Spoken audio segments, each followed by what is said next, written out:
भाभी, अपनी माँ हर किसी को मीठे लड्डू और सास कड़वी क्यों लगती है।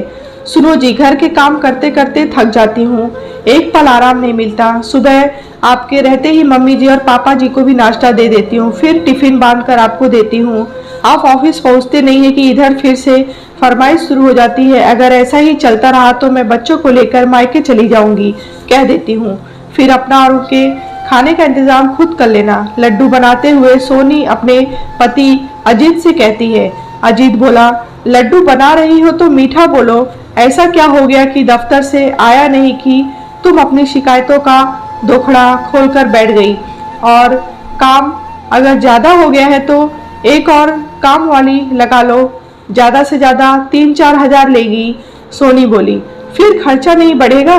अजीत बोला, तुम अपने फिजूल खर्चे कम कर लेना, पर मुझे ये परेशानी मत बताया करो। अगर उनके लिए कोई दूसरा इंतजाम होता तो मैं तुम्हारे कहने से पहले कर देता। मुझे भी कोई शौक नहीं है रोज के प्रवचन सुनने का जिसका कोई फायदा ना हो। इतना कहकर अजीत चला नहाने गया।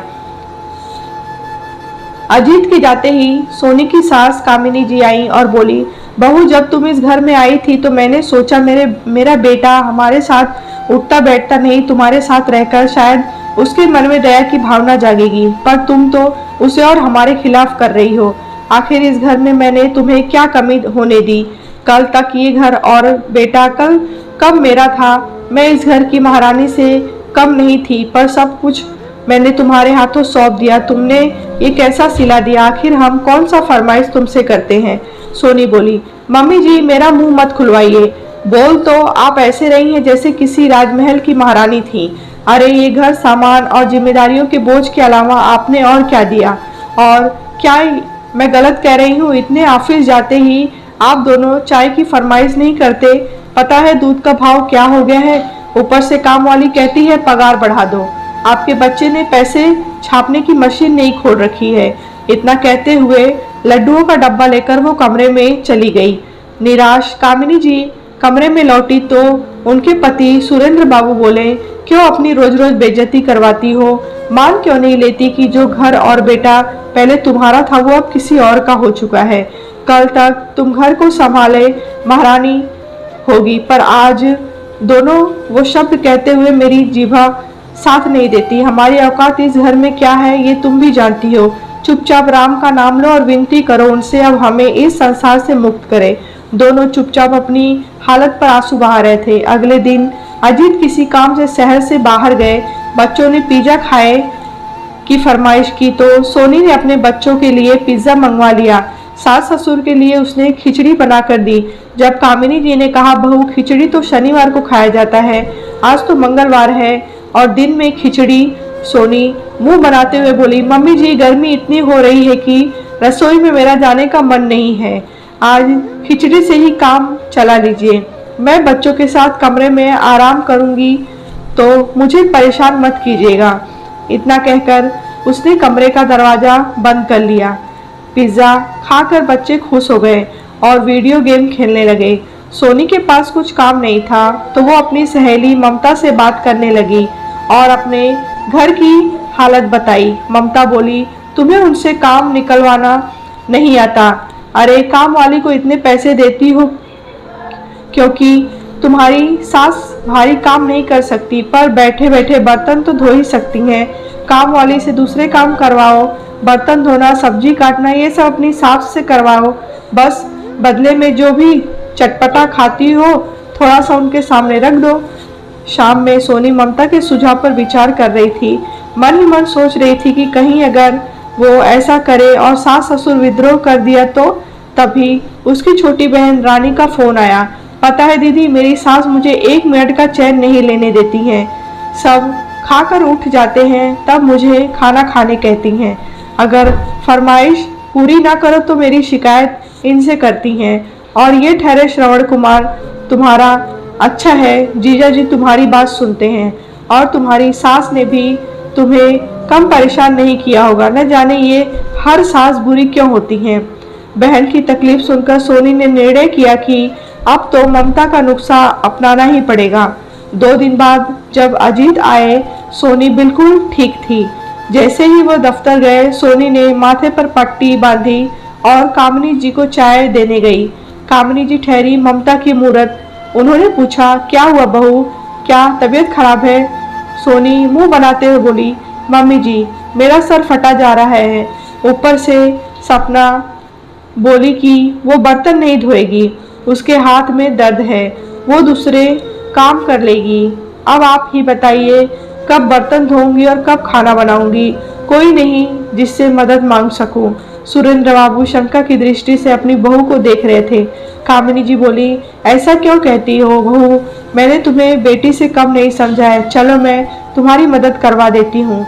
इतना कहकर वो सोनी के साथ चली गई।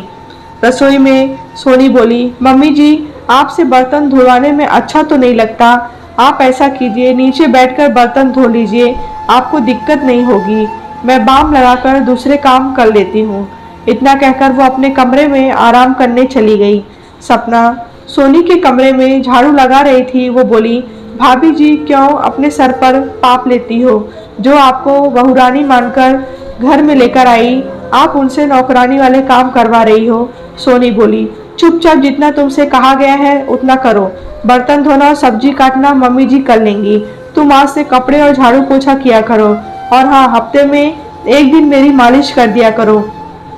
सपना हैरानी से सोनी की तरफ देखती रही और अपना काम करती रही।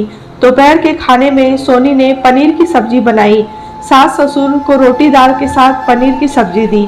कामिनी जी देखकर खुश हो गईं और सुरेंद्र बाबू से बोली, आज तो आपके पसंद की पनीर की सब्जी बनी है, चलिए लगता है बहू को हम पर दया आ गई। सुरेंद्र बाबू कटोरी में हाथ घुमाए तो एक पनीर का टुकड़ा आया और बाकी आलू के टुकड़े थे। कामिनी जी देखकर बोली, ये भी तो देखिए पनीर कितना महंगा हो गया है, अब सिर्फ पनीर डालकर तो सब्जी नहीं बनाई जा सकती, खा लीजिए। सुरेंद्र बाबू बोले, ये तुम्हारे बर्तन धोने और सब्जी काटने का इनाम तो नहीं है? कामिनी जी बोली, हे भगवान कैसी बातें कर रहे हैं, अपने घर के काम में कोई ऐसे कहता है? घर में शांति बनी रहे तो मैं उसके लिए कुछ भी करने को तैयार हूँ। आप बस खाना खाकर आराम कीजिए, अब तो ये रोज का हो गया है। सोनी कुछ न कुछ बहाना करके छोटे मोटे काम कामिनी जी से करवाती रहती। बेचारी कामिनी जी पति को ढंग का खाना मिले इस वजह से चुपचाप सब करती जाती। ऐसा नहीं था कि वो समझ नहीं रही थी, आखिर उन्होंने अपने बाल धूप में सफेद नहीं किए थे। वक्त बीतने लगा, काम की थकान कामिनी जी के चेहरे पर दिखने लगी। एक रोज जब सोनी कमरे में सो रही थी और कामिनी जी धूप में कपड़े उठा रही थी, सुरेंद्र बाबू बहू के कमरे पर दस्तक देना शुरू किए। सोनी हड़बड़ाहट कर आई और बोली, बाबूजी कोई अपनी बहू के दरवाजे को इस तरह पीटता है, क्या तूफान आ गया जो मुझे नींद से जगा दिया? वो बोले, बहू इतनी धूप में जो औरत कपड़े उठा रही है वो तुम्हारे पति की माँ और इस घर की मालकिन है, उसे तुमने नौकरानी बनाकर रख दिया। अरे औरत तो ममता की मूरत होती है, फिर तुम्हें अपनी सास के साथ ऐसा व्यवहार करते हुए शर्म नहीं आई? देखो उसकी कैसी हालत हो रही है। सोनी बोली, बाबूजी मैंने उनसे नहीं कहा कि अभी ही कपड़े उठा लें, अरे शाम हो जाती तब आराम से उठाती। अगर आपको इतनी ही चिंता हो रही है तो आप कर लीजिए, वैसे भी पूरे दिन पलंग ही तो तोड़ते हैं। इतना कहकर वो कमरे में चली गई। सुरेंद्र बाबू ने कामिनी जी की मदद की और सारे कपड़े चारपाई पर रख उन्हें कमरे में ले गए और बोले, अगर तुमने मेरी बात नहीं मानी तो मैं आज से खाना पीना छोड़ दूंगा, तुम्हारी ऐसी हालत अब मैं नहीं देख सकता, चुपचाप से थोड़ी देर आराम करो, अगर बीमार पड़ जाओगी तो ना तो बेटा दवा खाने ले जाएगा और ना ही बहू दो रोटी देगी। समझ रही हो मैं क्या कहना चाहता हूँ? तो कामिनी जी चुपचाप पसीना पोंछते हुए चारपाई पर लुढ़क गईं। रात हुई। बेटा खाना पीना खाकर जब मोबाइल लेकर आंगन में बैठा तो सुरेंद्र बाबू उसके पास गए और सारी बात बताई। अजीत बोला, क्या माँ अपने उम्र में काम नहीं करती थी और ऐसे में बुढ़ापे में थोड़ा बहुत काम करते रहना चाहिए? आप तो ऐसे कह रहे हैं जैसे सोनी आप लोगों को खाना पीना नहीं देती। अरे अपना घर का काम करने में क्या बुराई है? सुरेंद्र बाबू निराश होकर अपने कमरे में चले गए। सुरेंद्र बाबू हर तरह से हार चुके थे कि कैसे अपनी पत्नी की परेशानियों को कम करें। तभी उनकी बेटी कविता का फोन आया। सुरेंद्र बाबू ने इतने दिनों की आप बीती सब बताई और बोले, बेटा, जिस पत्नी को आज तक मैंने कभी कुछ नहीं कहा, आए दिन बेटे बहू से खरी खोटी सुनाते हैं, मेरा सीना छलनी हो जाता है। मैं पुरुष हूँ, आंसू नहीं बहाता, पर अपनी पत्नी की ये दशा देख भी नहीं पाता हूँ। कविता ने उन्हें आश्वासन दिया और बोली, बाबूजी, आप चिंता मत कीजिए, बच्चों के स्कूल में कुछ दिनों की छुट्टी होगी तो मैं आ जाऊंगी, आकर माँ से बात करती हूँ। तब तक आप अपना और माँ का ख्याल रखिए। इतना कहकर कविता ने फोन रख दिया। समय बीत रहा था। दिनों दिन कामिनी जी का स्वास्थ्य गिर रहा था। कविता छुट्टियों में मायके आई, जिसकी खबर बस सुरेंद्र बाबू को थी। जैसे ही कविता घर में आई, उसने देखा माँ आंगन में बैठकर बर्तन धो रही थी। माँ, ये क्या कर रही हो? क्या सपना ने घर का काम छोड़ दिया? और भाभी कहाँ है? भाभी, ओ भाभी! ननद की आवाज़ सुनकर सोनी हड़बड़ा कर उठी और आंगन में देखी तो ननद सास का हाथ धुलवा रही थी और बोल रही थी, माँ, भैया की शादी करके क्या अपने लिए मालकिन लाई थी या घर की बहू लाई थी जो आज ये दिन देख रही हो? मानती हूँ बहू की मदद करनी चाहिए, परंतु उसके लिए सास की उम्र और सेहत भी देखनी चाहिए। सोनी मुस्कुरा कर बोली, अरे कविता जी, आप कब आई? आने से पहले खबर भी नहीं की। कविता बोली, अपने घर में आने से पहले खबर देने की क्या जरूरत है, और खबर देकर आती तो सच्चाई कैसे देखती। औरत तो ममता की रूप होती है। आप मेरी माँ से ये सब करवा रही हैं, और सोनी, तुम क्या कर रही थी? सोनी डर कर बोली, मैं तो भाभी जी की मालिश कर रही थी। कविता बोली, वाह, जिसका घर है वो बर्तन धो रही थी और बहू मालिश करवा रही है। क्या जमाना आ गया है। अरे भाभी, कुछ तो शर्म करो, भगवान से डरो। कल को आपकी भी बहू आएगी और आपसे ये सब करवाएगी तो कैसा लगेगा? सोनी बोली, घर आते ही आपने कलश शुरू कर दिया। हाँ, आप तो बोलोगी ही, आपकी माँ जो है कोई बहू की तकलीफ कहाँ देखता है। कविता बोली, भाभी, मैं ये नहीं कहती कि हर बहू बुरी होती है, पर हर सास भी बुरी हो ये जरूरी नहीं है। किसी और की सास अगर बुरी है तो क्या मेरी माँ भी बुरी हो गई जो आप उनके साथ ऐसा व्यवहार कर रही हैं? इतना कहकर कविता कामिनी जी के कमरे में ले गई। बेटी को लाड़ करते हुए कामिनी जी बोली, तुमने आने की खबर भी नहीं दी, और ये क्या अकेली आ गई, दामाद जी और बच्चों को नहीं लाई?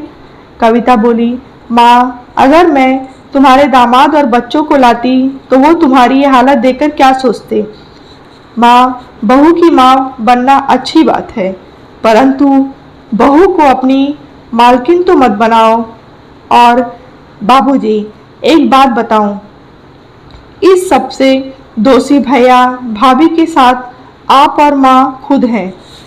इधर सोनी ने फटाफट अजीत को फ़ोन किया। अजीत भी दफ्तर से जल्दी लौट आया।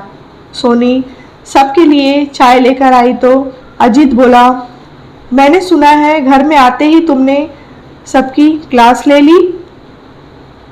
कविता बोली, अच्छा, और आपको दफ्तर तक खबर पहुंच गई?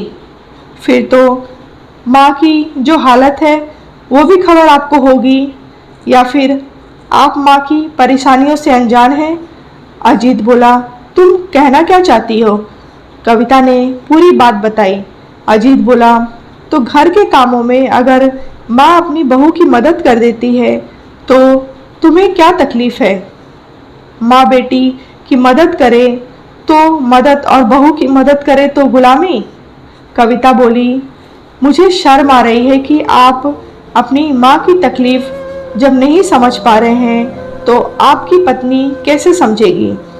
बाबूजी, आप ये भूल गए हैं कि ये घर, ये परिवार आपने अपने दम पर खड़ा किया था, फिर आप अपने बेटे बहू की गुलामी कैसे कर सकती हैं? मेरी सास भी मेरे साथ रहती है, मेरी हिम्मत नहीं होती कि मैं उनसे कुछ कह सकूं, क्योंकि मैं जानती हूँ आज के बुजुर्ग भी अपने अधिकारों के प्रति सजग हैं। जब तक वो ना चाहें अपनी संपत्ति का एक टुकड़ा भी अपने बच्चों को नहीं देने देंगे। अगर मुझे मेरा अधिकार चाहिए तो मुझे जिम्मेदारी भी तो उठानी होगी, पर यहाँ तो जिम्मेदारी उठाई नहीं जा रही है, बल्कि बुजुर्गों को दी जाती है।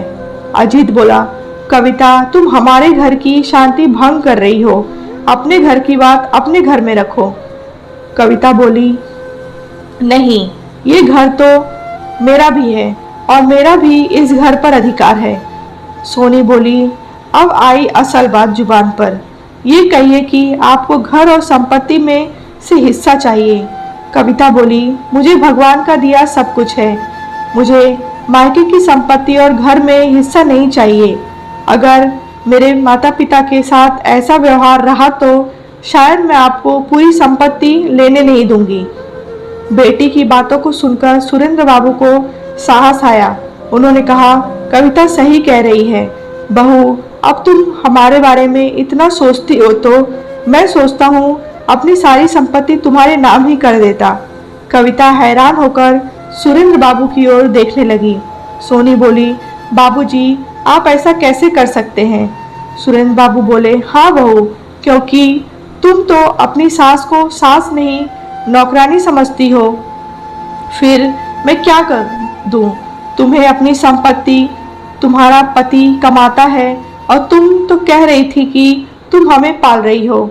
ऐसा करो, अपने पति और बच्चों को लो और जाओ दूसरे घर की रानी बनी। अजीत चुपचाप था। कामिनी जी बोली, बेटा तुम कुछ नहीं बोलोगे? अजीत बोला, मैं सास बहू के झगड़े में नहीं पड़ना चाहता, इसीलिए आज तक मैं कभी भी दखल नहीं देता था। कविता बोली, भैया, अगर भाभी की बहन की सास बुरी है तो क्या हमारी माँ भी बुरी है? क्या आपने देखा कभी माँ को भाभी के साथ गलत व्यवहार करते हुए? फिर ये हमारी माँ के साथ ऐसा व्यवहार कैसे कर सकती हैं? 2-3 दिन तक घर में शांति छाई रही। कविता अपने पिता से बोली, बाबूजी, मुझ पर मेरे सास ससुर और पूरे परिवार की जिम्मेदारी है। मैं उन्हें छोड़कर यहाँ तो नहीं रह सकती। अगर आप मेरे साथ चलना चाहें तो चल सकते हैं, वरना ऐसी भी आपकी स्थिति नहीं हुई है कि आप अपने घर के फैसले नहीं ले सकते। और माँ, आप रिश्तों को बचाने के लिए इतना मत झुकी कि वो आपकी कमजोरी बन जाए। पिता को हौसला देकर बेटी अपनी जिम्मेदारियों को निभाने चली गई। 2 दिन बाद सुरेंद्र बाबू ने सबको इकट्ठा बुलाया। अजीत की अकड़ अभी भी कम नहीं हुई थी। सुरेंद्र बाबू एक इज्जतदार आदमी थे। समाज में अपनी इज्जत कम ना हो जाए, इसीलिए उन्होंने एक फैसला लिया और बोले, यदि पास में मैंने एक जमीन खरीदी थी, वो मैं तुम्हारे नाम कर रहा हूँ और तुम्हें 3 महीने का वक्त दे रहा हूँ। उस पर तुम अपने लिए घर बना लो और इस घर को खाली कर दो। मेरी पूरी संपत्ति का आधा हिस्सा मैं कविता के नाम करूँगा और आधा तुम्हारे बच्चों के नाम कर दूंगा। ये मेरा आखिरी फैसला है। इतना कहकर वो कमरे में चले गए। बेटा बोला, माँ, ये सास बहू की लड़ाई में मुझे क्यों की सजा मिल रही है? मैंने तो आपके साथ कभी बुरा नहीं किया। कामिनी जी बोली, बेटा, तुमने बुरा तो नहीं किया, पर कभी तुमने अच्छा भी कुछ नहीं किया। आज तक मैं रिश्तों को जोड़ने के लिए बस देती और झुकती ही आई, और तुम लोगों ने उसे मेरी कमजोरी समझ ली। अब मैं तुम्हारी कोई मदद नहीं कर सकती, मुझे माफ करो। तभी सपना बोली, माँ जी, मैं भी भाभी जी के साथ काम नहीं कर सकती। उनके साथ काम करके मैं भी कहीं ना कहीं पाप की भागीदारी बन गई हूँ। अब मैं आपके घर का सारा काम करूंगी। आप जो भी पगार देंगी मैं चुपचाप ले लूंगी। आखिर आपके ही पगार से मैं पली बढ़ी हूँ। सपना का सहारा लेते हुए कामिनी जी अपने कमरे में चली गईं। इंसान चाहे जितनी चालें चले, पर होता वही है जो वक्त को मंजूर होता है। आखिरकार 3 महीने बाद आधे अधूरे ही घर में अजीत और सोनी को शिफ्ट होना पड़ा। अब सोनी को पैसे की बचत के लिए अपने घर का सारा काम खुद करना पड़ता था। सुरेंद्र बाबू ने सपना के पति को भी अपने घर पर काम लगा लिया। अब वो बागवानी की देखभाल करता और बाहर के सारे काम भी करता। ऊपर वाले घर में किराया लग गया था, तो पैसों की कोई कमी दिक्कत नहीं थी। दोस्तों, रिश्तों को बनाने में इंसान की उम्र बीत जाती है, पर किसी की गलती से उन रिश्तों के तार-तार हो जाते हैं। किसी घर में अगर कोई कमी है तो उससे हमें सीखना चाहिए, न कि उसी गलती को अपने घर में दोहराएं और खुद को दोषी बनाएं।